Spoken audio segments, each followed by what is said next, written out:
Menyambut Hari Raya Idul Adha 1445 Hijriah 2024, pasar tradisional Pangkalan Balai Banyuasin selain dipadati oleh para pedagang ayam, sayur dan ikan serta sembako, pedagang kulit ketupat musiman pun kini mulai terlihat.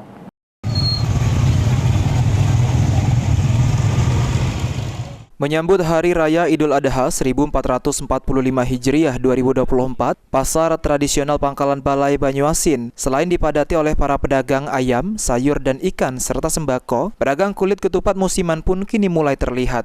Kulit ketupat hidangan berbahan dasar beras dengan pembungkus anyaman daun kelapa muda atau janur ini menjadi favorit di antara pembeli di pasar Pangkalan Balai Banyuasin. Agus, salah satu pedagang di pasar Pangkalan Balai, menjelaskan dirinya menjual kulit ketupat dengan harga terjangkau karena dia mengambil dari pembuat kulit ketupat dengan harga yang murah. Meskipun demikian, harga kulit ketupat dapat bervariasi tergantung pada ukuran.